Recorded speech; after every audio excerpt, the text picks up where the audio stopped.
Hello, everyone. I think Andrea is having a little bit of technical difficulty, so thank goodness I did not go and walk. So we're going to invite on here. You got to love technology. Uh-oh. View request. Hello. Hi, Roxana. How are you? I am doing good. How are you doing? So I just invited Andrea again. Okay. So yeah, was the second flyer good? You didn't say whether. It was fine. Okay. And listen, I requested to join when you were on the last talk. And so when you were done, I was like, oh my gosh, how do I get back in? And then I had to wait for the live. So yeah, it's all good. So we also have, we're trying to go through a process of verification. So, one of the things they do is you have to do a two thing if somebody logs in from a different computer. So I think that's what's going on with Andrea. So I apologize for that. Oh, no problem at all. Oh, wait. No. Andrea, you're going around the world. Wait. My mother's called. Ma, I'm on a live. Give me 1 hour. Wait, that's real. That is so real. And I told her, I said, Ma, listen, I have to do a talk. Give me a second. Give me a minute. It's so funny because she's not. So she's trying to get my attention. So I just heard a water bottle fall on the floor. Go get the water bottle. No, she's the water bottle.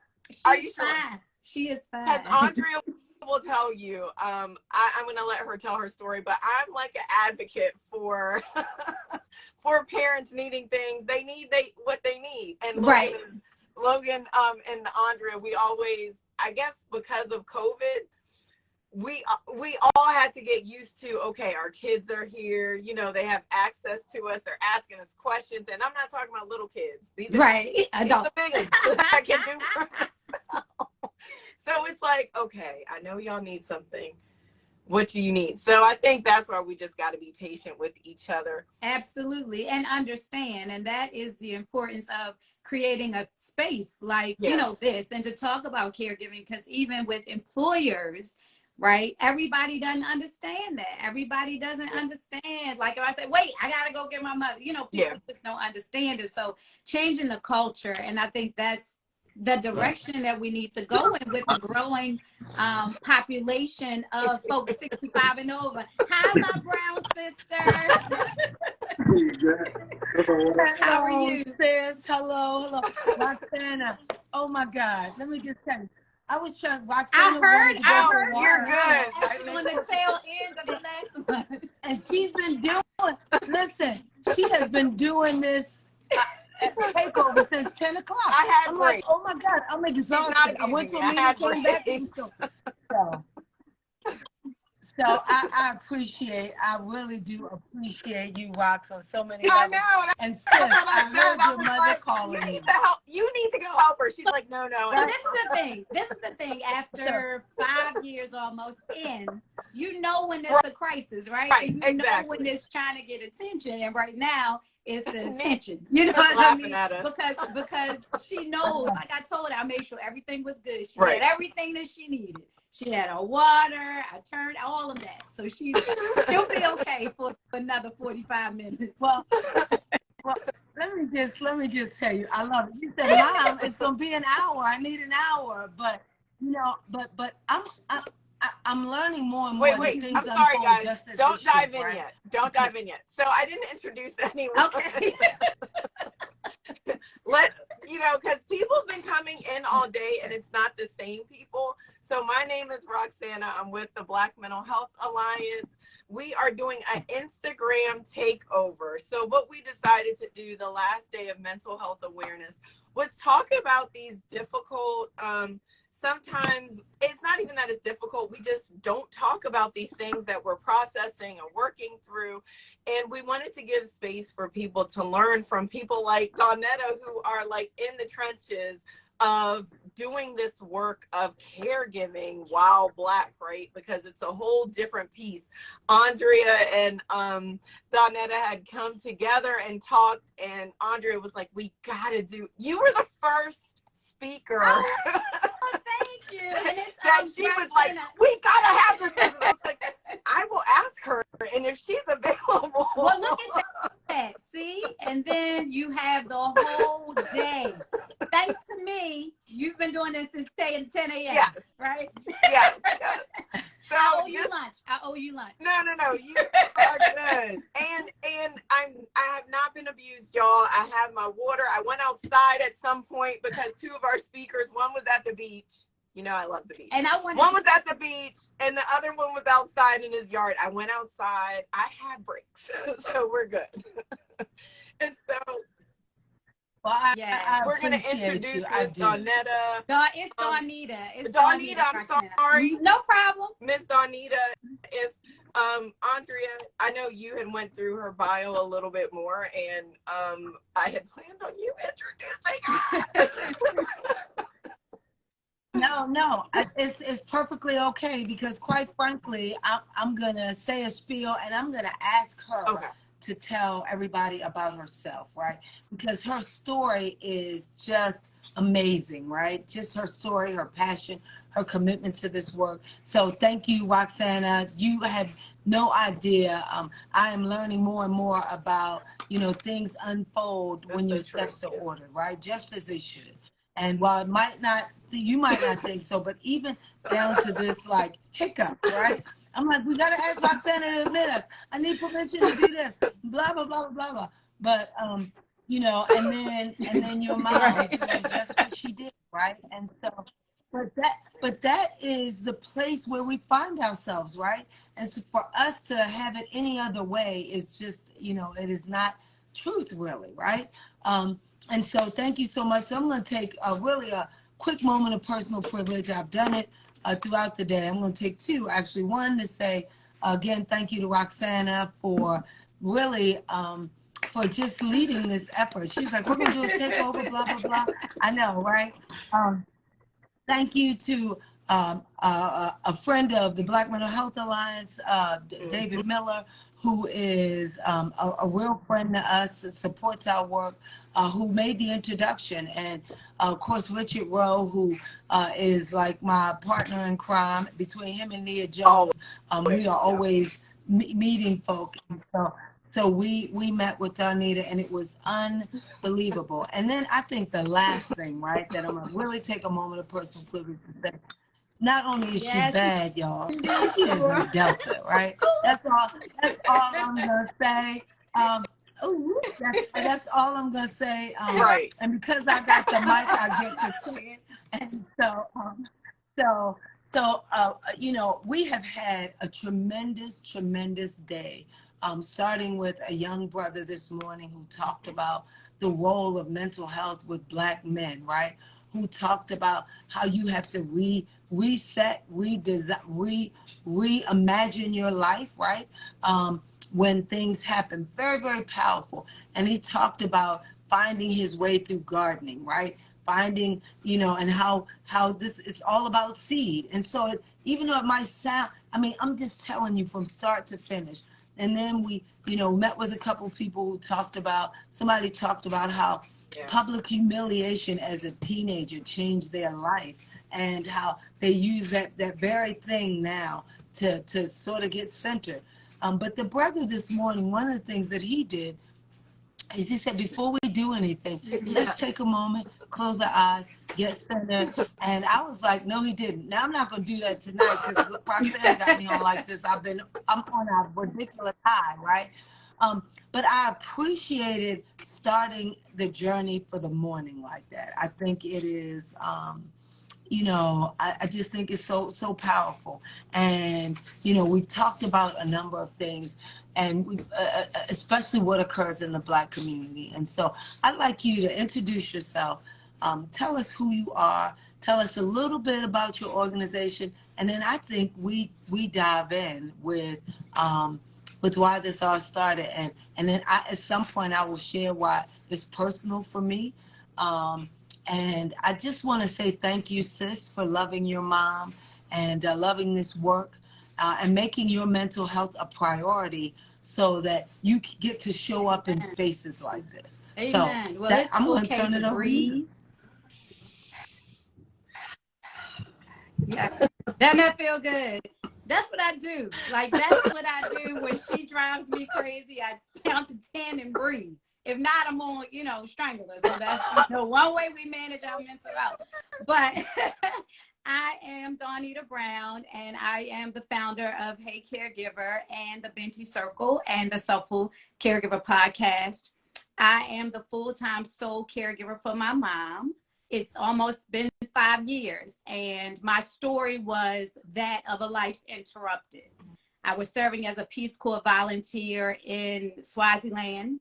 Well, it's Eswatini now, formerly known as Swaziland. And so I found out, I'm gonna do the Cliff Note version because we'll be here for the whole hour, me telling my story. One, I was planning a close of service trip. I was going to Egypt, Ghana, Senegal, live my best life, I called my dad. My dad's talking to my aunt. I hear him say, "This is her now," on the phone. This is August 5th, 2018. I had an amazing 2018. Like, 2018 was so miraculous, with friends visiting me in Africa, me co-founding an organization called Black Girls Global Exchange, where we brought girls over to South Africa. It was just an amazing, amazing year until it wasn't. August 5th. Got the call. My aunt said my mother was on life support. So I'm serving as a community health volunteer, living my best life, planning what I thought my future would be. And I hear that my mother's on life support. I'm over 8,000 miles away. And I'm like, I just lose it. I lived in a hut in Africa, and I had these marble floors. It was in August, so it was still cold. It was wintertime there. I'm on the cold floor, just like screaming and yelling, what? I don't know what to do. The next day, I had a host family. We prayed about it. Next day, I was on a flight home to the States. Thought I was going to be saying goodbye to my mother. But y'all just heard her. Call me, right? Y'all just heard her. I thought I was going to be saying goodbye. She was intubated for 9 days. She didn't do anything. She wasn't doing anything. She was not talking. She hadn't opened her eyes for 9 days. So, of course, it was a thing where I had prepared myself to say goodbye. But then all of these things happened, and I became a full-time caregiver. She spent time in neurocritical care, 2 months in neurocritical care before she was discharged to a nursing home. It was 2 months there. And then it's like, even soon as I hit the ground in the US, that's when my caregiving journey started. Like, your caregiving journey doesn't start when you're actually laying hands or doing anything for that person. It's decision making. It's making decisions for them when they can't. So then I thought about the things that I didn't know, like end of life planning, power of attorney, wills, trust. All of these things just came at me, and I'm still trying to get adjusted to being home. And I didn't have a bed. It was all the things that I didn't have for me to get readjusted to being home, on top of being thrown into this world of caregiving. So as you can imagine, the mental health is crucial. And, when you first start this journey, you're not thinking about mental health person. You're not thinking about your health at all. You're thinking about the health of the other person. And so in navigating this journey, and primarily alone, that's what, God called me to do this work, and he birthed these organizations through me, because this was not my plan. I was a federal employee making 6 figures. It wasn't a hard life. You know what I mean? I had everything totally that different. I wanted, and I wanted to be an expat where I worked and continued to get that salary, right? And then the cost of living would be taken care of for me. But then life changed. And so this is where we are 7 years later. I have not been employed for 7 years, but God is providing. So, it's a lot that goes along with it, but I know that I'm called to this. And I know that he's using me and other caregivers who are really using social media, especially as a platform to change the narrative, not only about Black people in general, but just the landscape of caregiving, because you don't see us like you should, right? Yeah. And then especially in the community of Alzheimer's and dementia, we're highly prevalent. So now we have, you know, Black researchers. So we're trying to really change that whole narrative and change the landscape. And I am so honored to be a part of the work that others like myself are doing. Well, you know, thank you for the abbreviated version. It is, and I'll be honest, it did what it, when I first heard it, it sparked the same emotions, right? And so just the spirit of gratitude, reflection, and I get to be honest.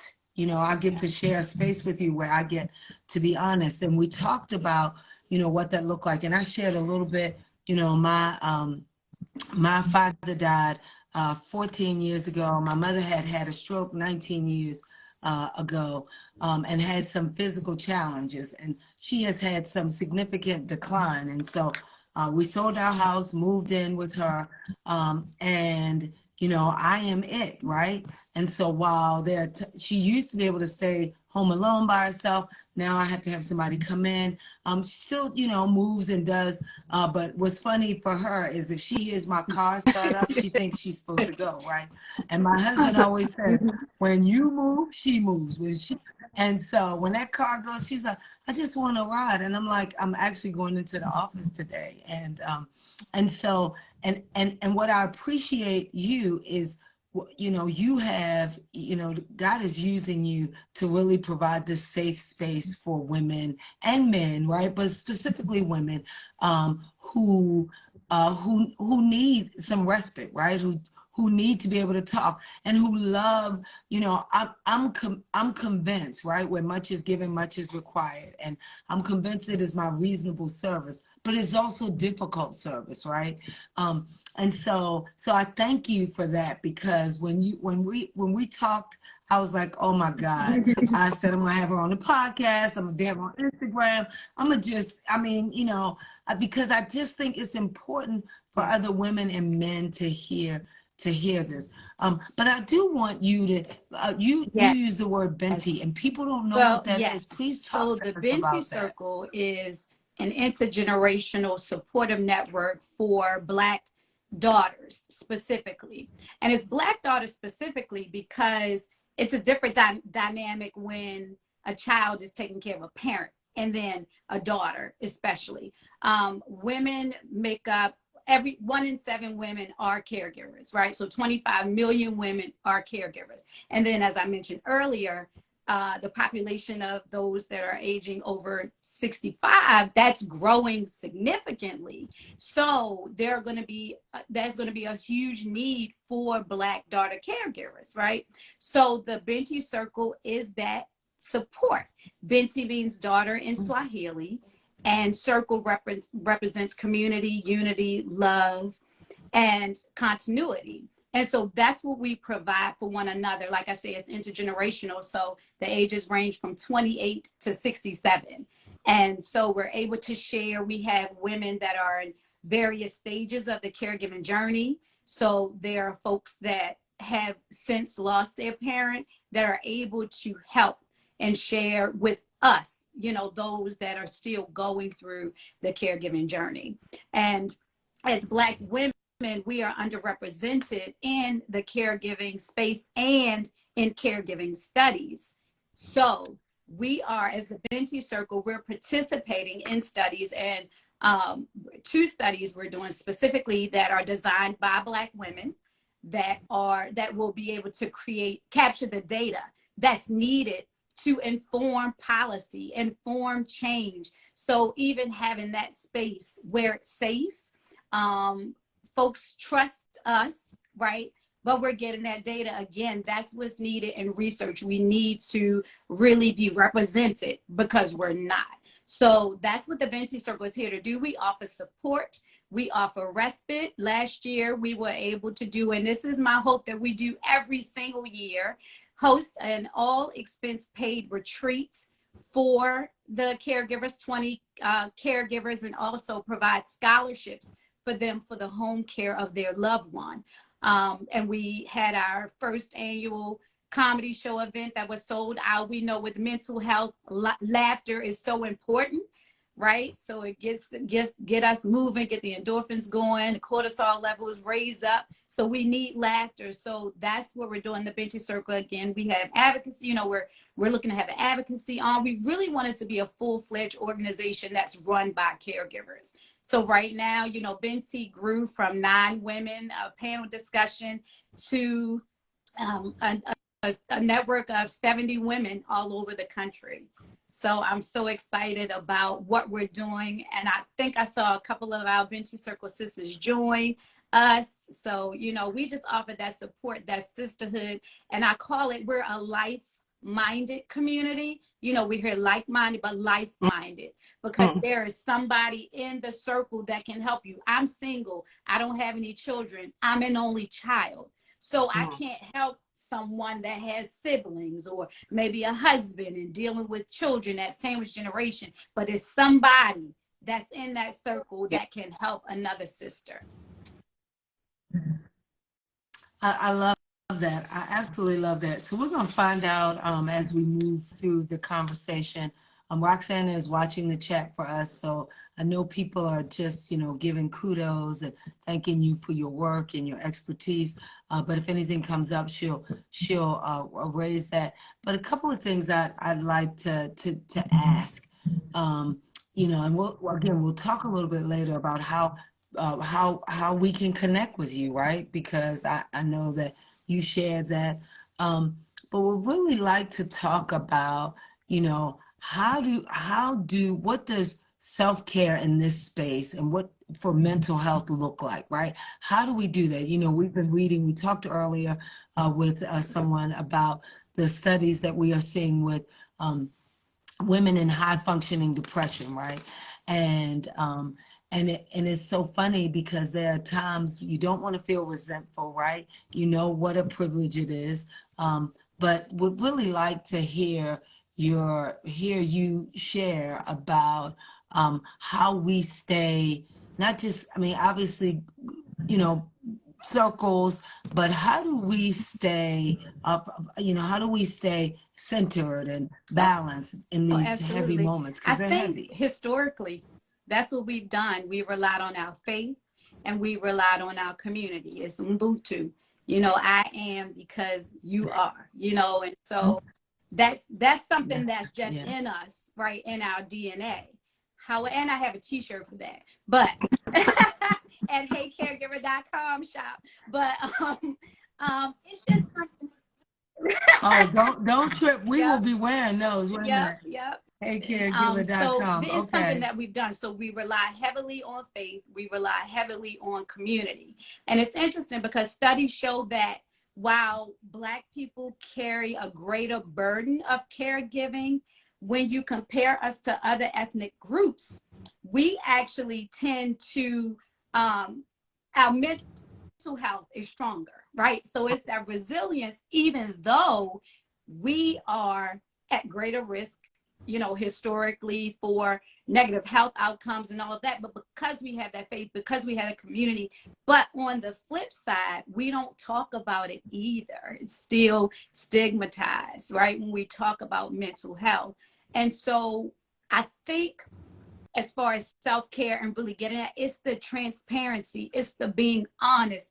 You can't get help, you can't get what you need if you're not sharing, if you're not talking about it. So being honest about how you feel, what's going on. When I went to Africa in February for my 50th birthday, and when I came back, I spent 3 weeks, and when I returned, I was so sad, like literally depressed.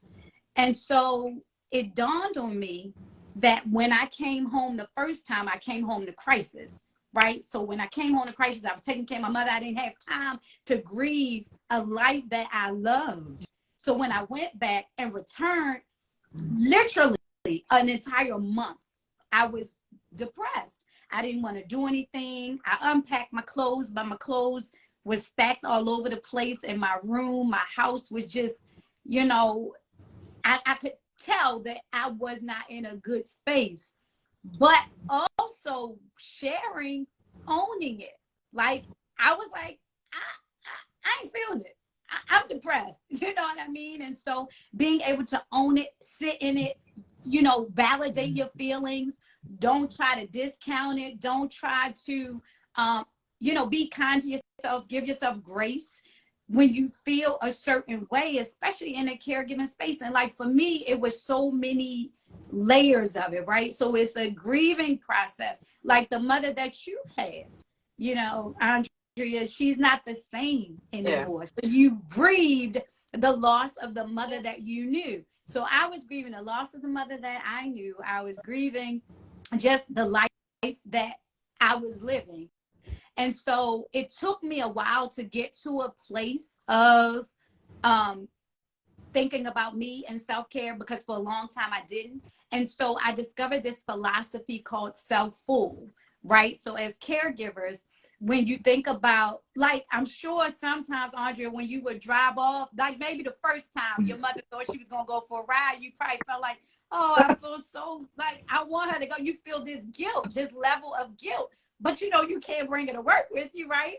But if you were selfless, you would be like, all right, come on, I just take you to work with me, you know? And so that doesn't work. So being selfless, I say, is reckless. And then on the flip side, we shouldn't feel guilty when we take time for ourselves and practice self-care. So I've learned the philosophy of self-full. And self-full is that sweet spot in between selfish and selfless. So that's where you thrive. So that's when you take time out to do things for yourself. For me, self-care is a clean house, my garden, my deck. I wanted to be outside too.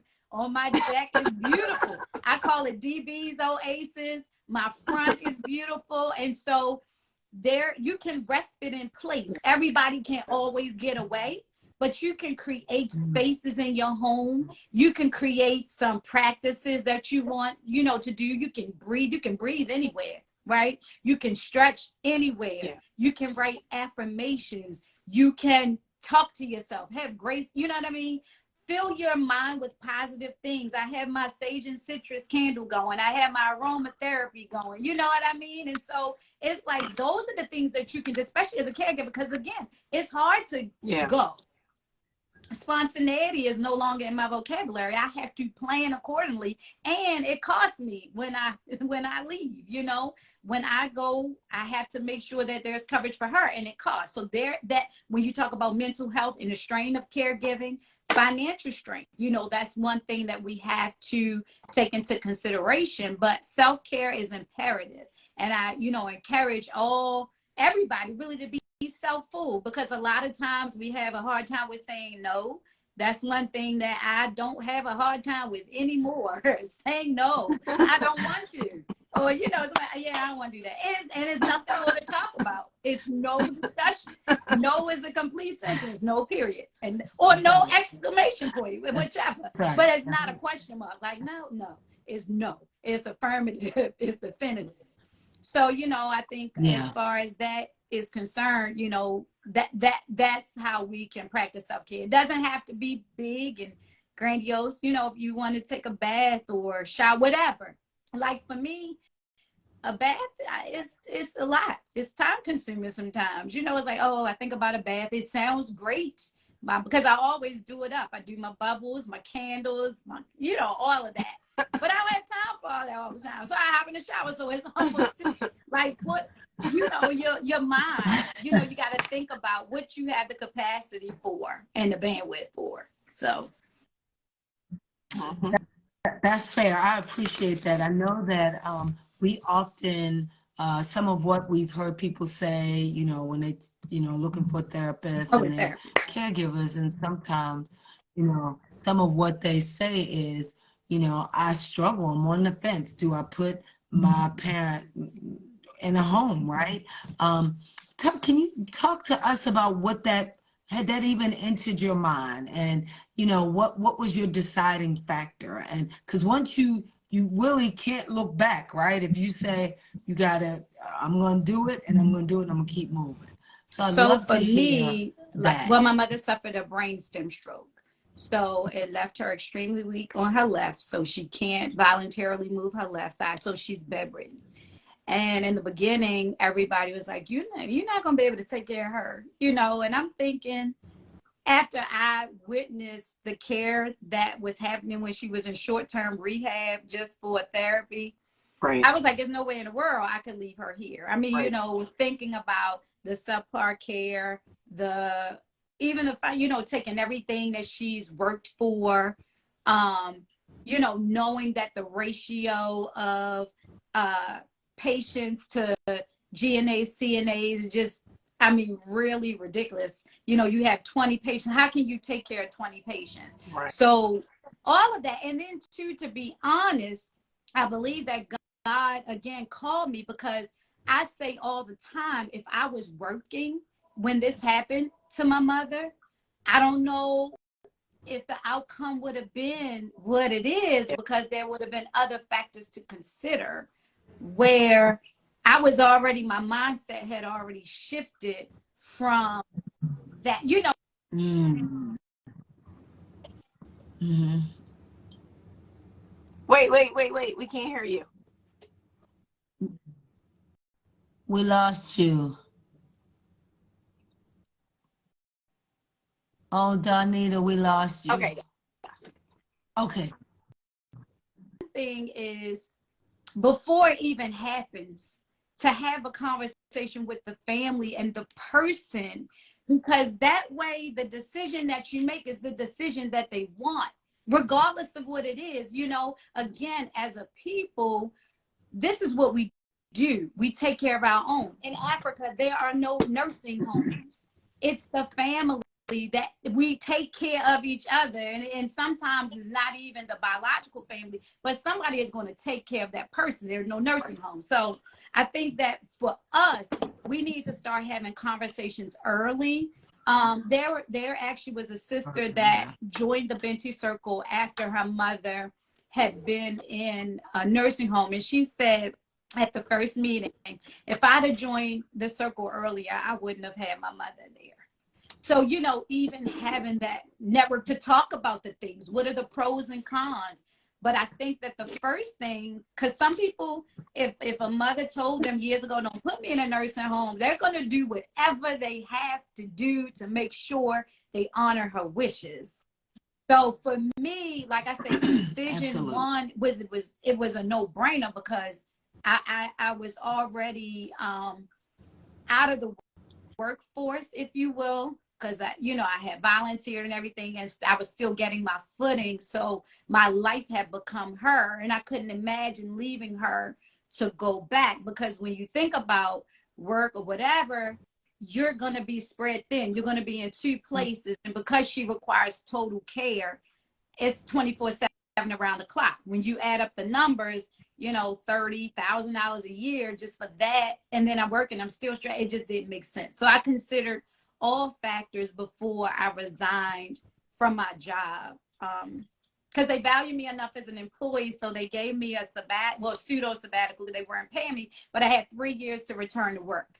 And so I told them when it came around, once my time ran out, I said, I can't do it. I have to, I just can't. I have to trust the process. And when I tell you that my mother is doing so much, I mean, they say that she would never do anything. She had a brainstem stroke. They said that the neurosurgeon said that most people that have brainstem strokes are locked in. So all they do is blink their eyes and they don't do much of anything. So when we took her to her first appointment, he was like, oh, this is the baseline. She's not going to do much else. At that time, she was tube feeding on a feeding tube. She wasn't talking. She wasn't doing anything. But now that girl talking, that girl eating, that girl is doing that girl is doing everything. And I think that along with the care is the love. It's a different type of love and attention, and that you get from a loved one at home that really helps with the recovery journey. I mean, I am a firm believer that, in fact, one of my mother, I saw her, one of my mother's caregivers from, she was at Future Care is on. And so when she saw her after seeing her in Future Care and coming to the house, she was like, oh my God, Joan, you're doing so good, you know? And so people can't even believe where she is now. So, you know, the decision for me was made for me, but I encourage families to have conversations before you have to.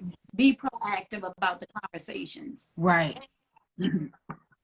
I love that. I love you. A couple of things you said just resonated. I love the whole be proactive about the conversations. You know, many of us have talked about estate planning and some other stuff with our family.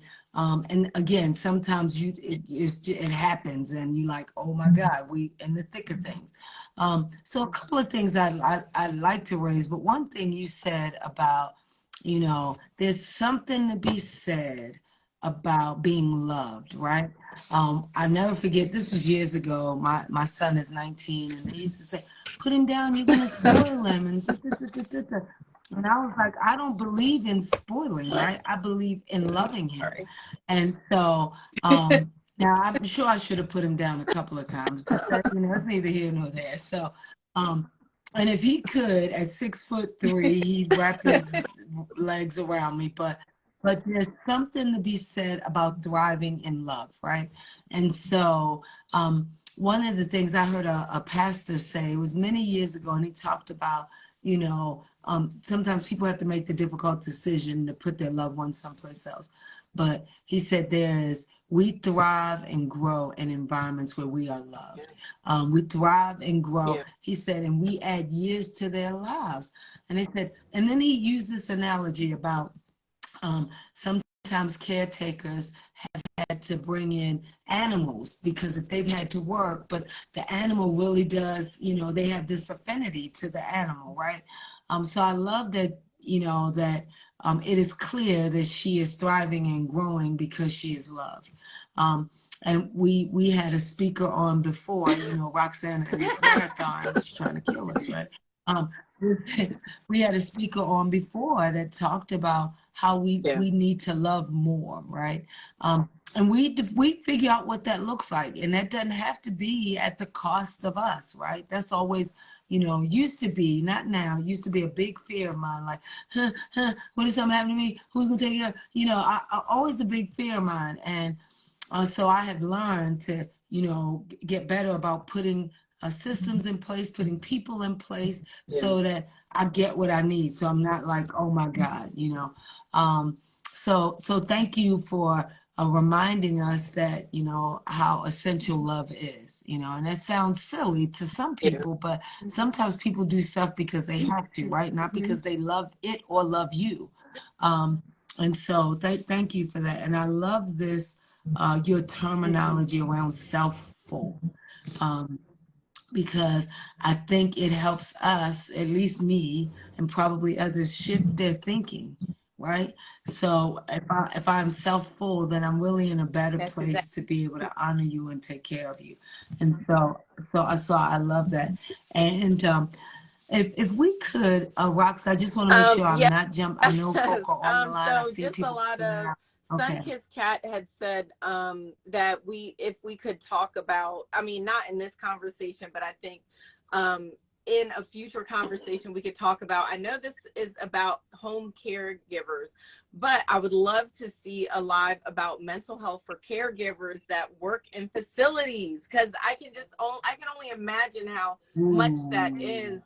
It's rough on your mental health, and I really feel that. So I thought that I would tell everyone we should do a talk about that. And even I think that would be a good one for Regina and I to bring up for a community conversation, because so many of us are caregivers in facility, nurses, you know, and I think that would be a great talk. And then someone else said was giving you a shout out, but I know I can't say it. Oh, Marcy Mercy said good afternoon. And I think that's it. And I know David Miller's on here, but I can't see where he said. Oh, he just sent you a hearty with a prayer hands. Okay. Good stuff. Good stuff. So a couple of things, I'd like to, I want to go back to Benti, right? And how do people get involved, right? I know that you said you've got partners, members across the country, but you're local to Baltimore, right? So yay for us. But love to figure out, love to figure out what does do you do something monthly? Is it quarterly? Is there a newsletter? So can you talk us through about Yes, what you do absolutely. and So how we people can meet get every involved? fourth Friday for Feel Good Friday.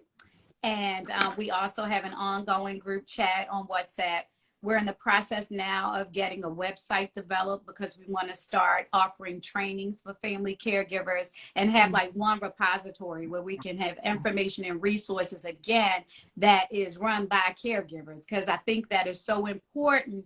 We have a lived experience. It's not anything we've been taught, anything we learned in a book. These are our lived experiences. Yeah. So they could reach out to me at Dawnita at thebentiCircle.com or Dawnita at heycaregiver.com to join if you are a Black daughter or a Black daughter caregiver or former Black daughter caregiver. Because again, the caregiving journey never ends, and we're always able to offer support and information and advice for our sisters.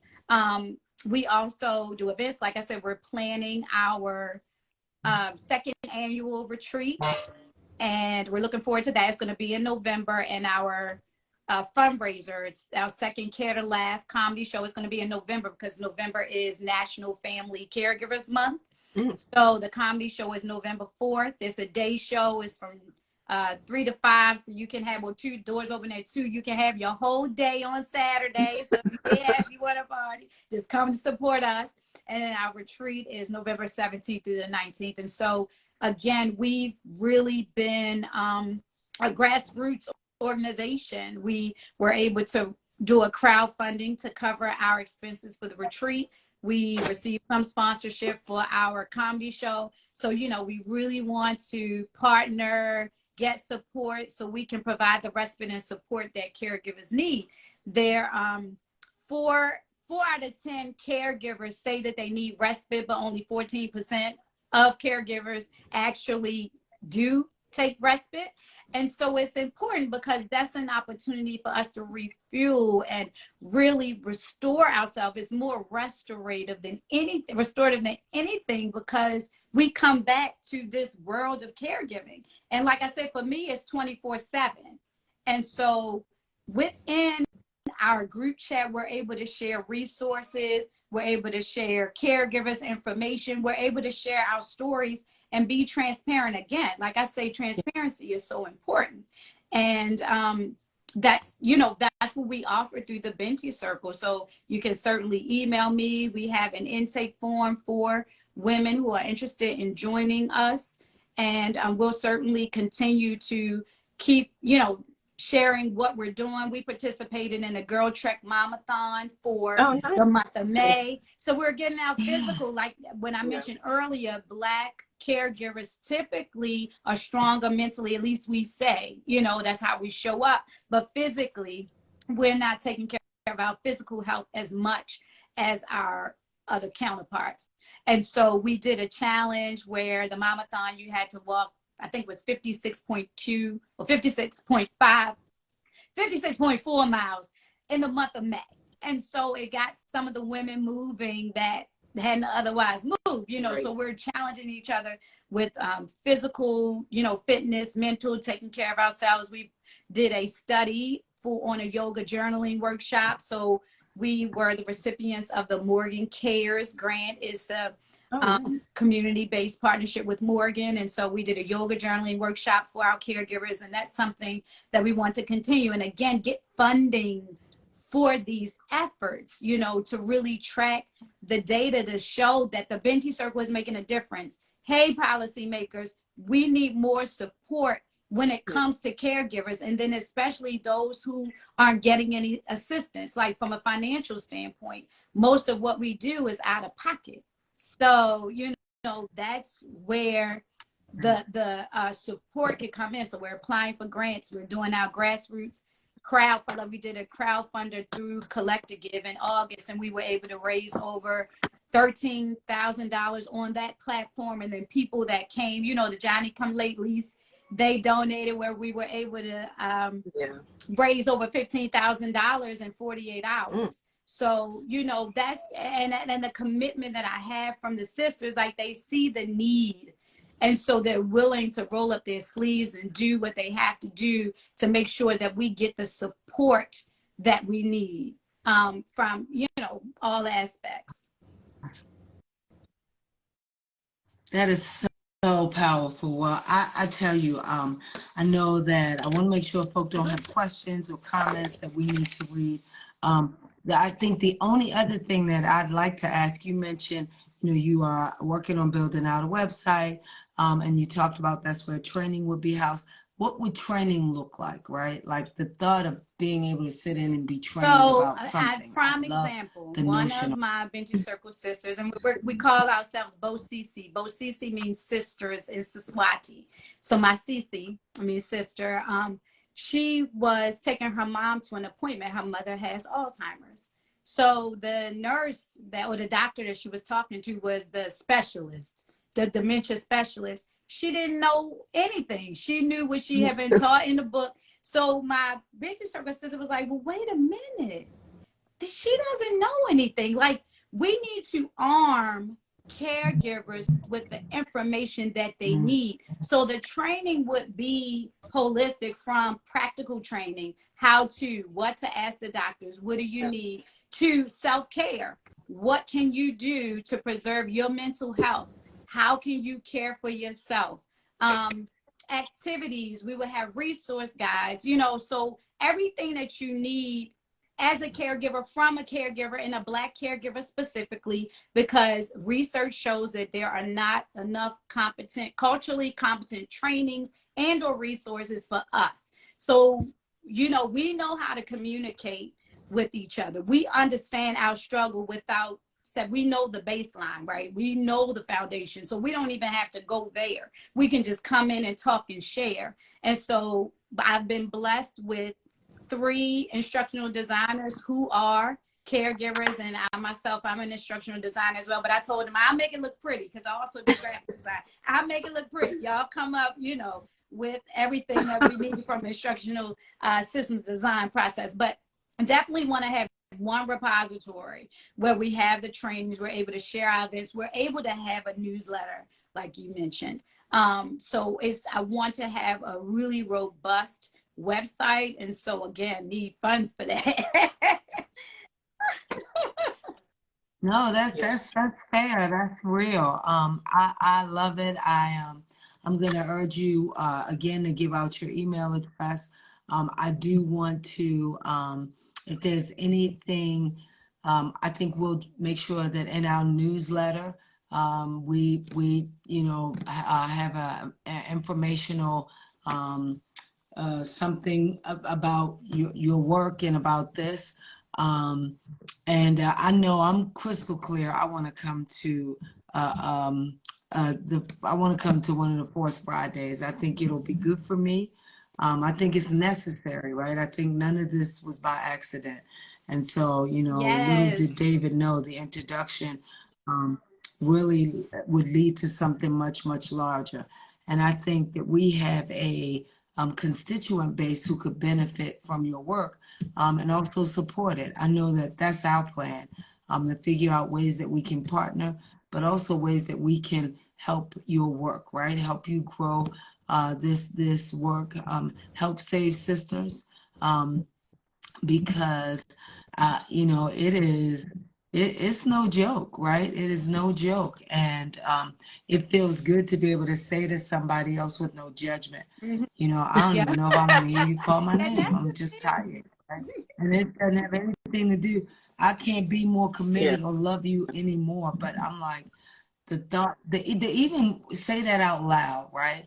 That you don't even want to hear your own name. It's just, to me, it's like, oh my God, who could ever say that? Why could you say that?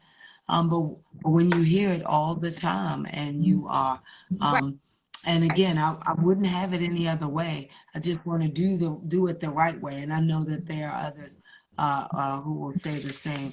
And this whole, we love Swahili. I think I shared with you that we are big proponents. One of our team leads, our senior consultant, leads our summer bonus circles, right? And so that's right. That's right. That's right. Yep. And so I see you, right? I see you. I see you, and I want to honor your humanity. And what does that look like? So please give us your information again, and make sure that we come into that marketplace or your online store, because we're gonna get some www.heycaregiver.com, and then you can get to the shop from there. And then you can also, that's actually just go to www.heycaregiver.com. If you want to join the Venti Circle, we have a form that you can fill out there, and then I can get in touch with you. That'll keep it simple. And then, so the email is there, so they can reach out from www.heycaregiver.com. And yes, our Feel Good Fridays, you have to come. It's hybrid. So we meet in the summer, we meet here in DB's Oasis. And then the women also meet, that are around the country, then they just log in. So we make sure that they feel like they're here with us. Right. I love it. I feel like that fourth Friday in June is gonna be. It's June 23rd. But I'm gonna go through the right I'm gonna go through the right channels, and I'm gonna do what I do, so that you can become an official member of the Venti Circle. Yeah. I love that daughter, right? But Black daughter, I love the thought of that. So I just want to say to you, thank you for giving your time to us, giving it to your mom, and more importantly, giving it to a community of women who need this conversation, right? Who need to feel brave and who need to be brave and be safe. And so we really do salute you. I thank you for joining us. I thank you because you're a beautiful Delta. That's right, shameless plug for Delta, but we do what we do. That's right, that's what we do. But appreciate you, and really, this is the first of many. It is our hope. It is our intent, right, to partner and support. And so just know you have our word that we are here and we're excited. And then this is, you have the salvo of Salegashle. Salegashle means stay well. Stay well, Salegashle. Stay well. I sent it to y'all, but that's just one more time. So like, Zulu. So So that's your bye-bye. Got it. Stay well. Okay, thank you. Love it. Thank you for having me. Thank you so much. And thank you, Melissa. Thank you for being on here. Yes, really absolutely. Just being transparent. Thank you. And she's still calling me. See, she made it through. She didn't die, right? Yay, Mama, you did it. Love it. Thank you. You did it. Awesome. Well, thank you again. All right, take care. All right. Thank you guys for staying with us all day. That was Andrea, good, I don't know, are you dropping off? Yeah.